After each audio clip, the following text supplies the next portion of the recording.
to City, because I think it's this one. I think this is, for me, the most intriguing conversation out of the big six. My thoughts on City are, I think if they can keep Diaz and Laporte fit, especially Laporte, they'll definitely finish top two, in my opinion. The main problem for me, though, for them is in midfield. And I know Charlie was talking about this last week with Rodri and Fernandinho. I don't think they try to play a double pivot and it just doesn't work. They don't know who's meant to be here, who's meant to be where, really. And Charlie, what are your thoughts on Rodri, Fernandinho, and that whole midfield dynamic in general? With Rodri, I just don't see it.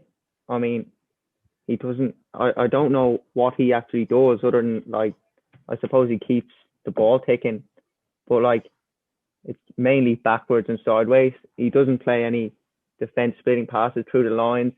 He doesn't really break up play. He doesn't make many interceptions. I mean, I was watching Spain the other day and he wasn't even playing. Like, I think a guy called Marino was playing ahead of him. That tells you all you need to know. He doesn't progress the ball forward. And it's not talked about either. Oh, he cost what? What was he? 60 million. And I think he's just not talked about just because he doesn't make mistakes, but he doesn't do anything worth talking about either, if that makes sense. If I saw him on the opposite, if I saw City starting Miles opposition manager, I would say run at him, target him, make sure you press him high, because I don't find the press resistant. I don't think he can, as you said, do defense splitting balls. And I think he would need a defensive 8 with him or in a pivot. But the problem with the pivot is it just doesn't work for City. They don't have enough practice with it at all. I think with Rodri is when you play him alone and you have to Bruyne and Foden, and they're bombing forward with the three up front, and then you have fullbacks going on. When the other team turns the ball over, it's just Rodri's just isolated. He can't get around quick enough, and it is a real headache for Pep, in my opinion. I think he needs to sort that out. Does he just go back to Fernandinho? Well, sure, Fernandinho's gone next season. Like, what's next after that? Fernandinho's legs are gone, unfortunately. As much as City fans don't want to admit it, that's the case. Like, he's not getting round. He's not making as much tackles or interceptions as he once was. They're going to need to either go into the market or, I don't know, see if they have someone in their academy, but that's not what City do, is it? So, as we know. I think most people would agree that most matches they'll be fine. Rodri can play on his own. He'll start playing passes. I think Gundogan might be a good fit with him, with De Bruyne in midfield as well, because Gundogan might be a bit more defence-minded. He's a bit more. There's another body there that would be an option. De Bruyne is out injured now. I think he got injured for Belgium. Oh yeah, actually, was it against England, wasn't it? Yeah. Well, he came off. I'm not sure if he's injured or whether it was just fatigue, but it didn't look good. Oh. Well, discussion with Martinez, he seemed to be indicating a bit of an injury. I don't know how long he might be out. The more and more I watch City, the more reliant they become De Bruyne, in my opinion.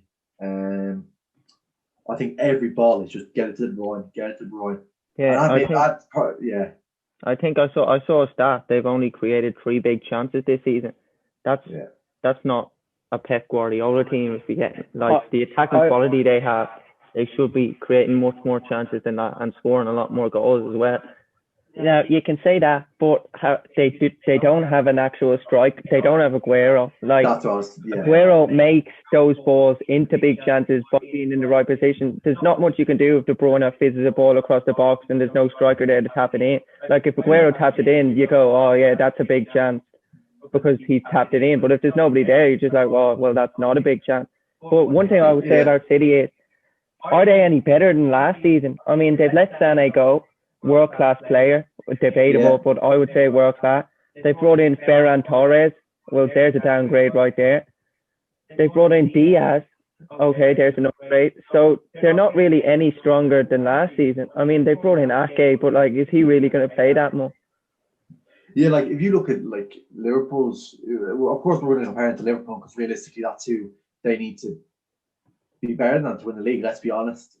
If you look at Liverpool, they have 4. Okay, Gomez and Matip, maybe they're not always available, but they have 4 solid centre backs if you include Fabinho in that.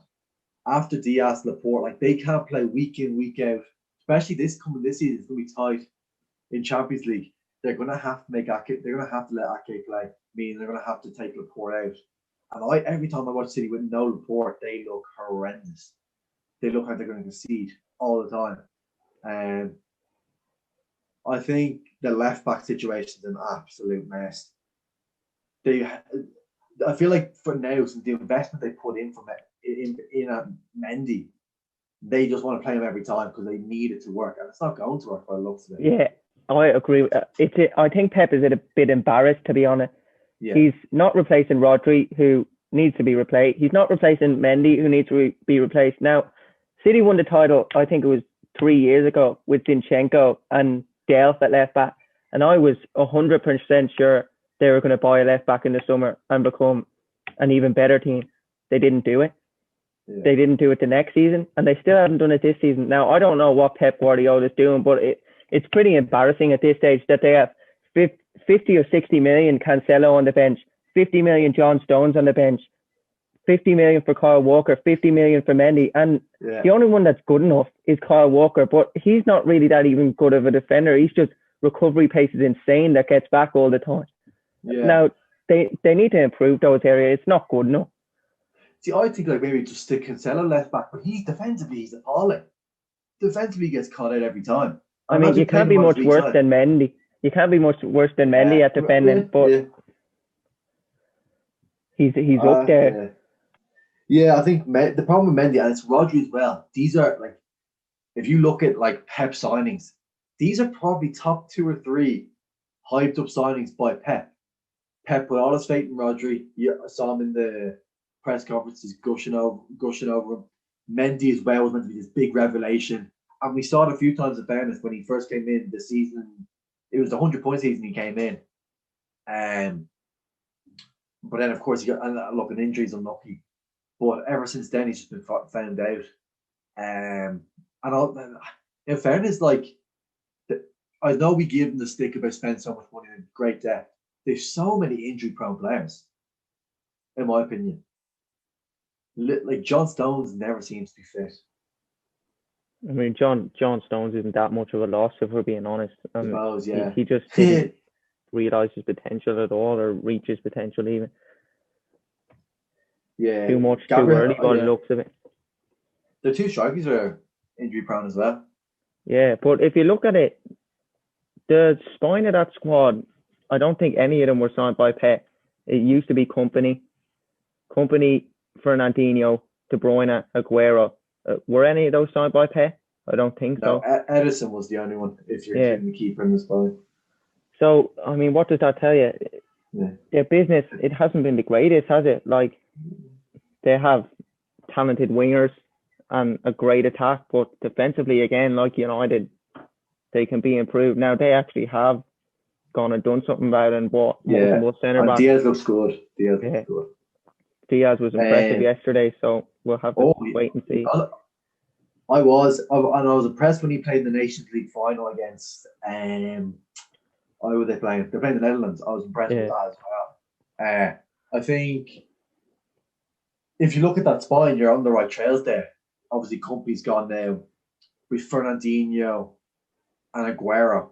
Because Fernandinho for me he was so key. Like, he's the most underrated player, and like so many people were saying, yeah, he's probably City's best player. Like, in terms of most important player. Like, even ahead of De Bruyne, because of how he allowed Pep to add another attacking player because he's just so solid defensively.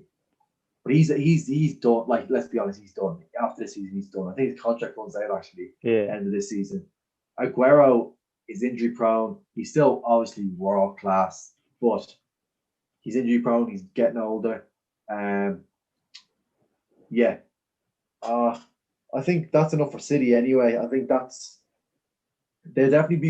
be definitely keen to watch them this season. Obviously, as a Liverpool fan, I want them to do terribly, so we're more likely to win the league then. But I'll be definitely interested to see, because the key now with Pep is when shit hits the fan, and when when things aren't going well, he dips, he jumps ship because he doesn't want to do it, and it's up to him to turn it around. I think City fans want the club to back Pep and say, "Look, you're our man. We want you to turn around." But Pep just doesn't seem as interested, and that's a conversation for another day.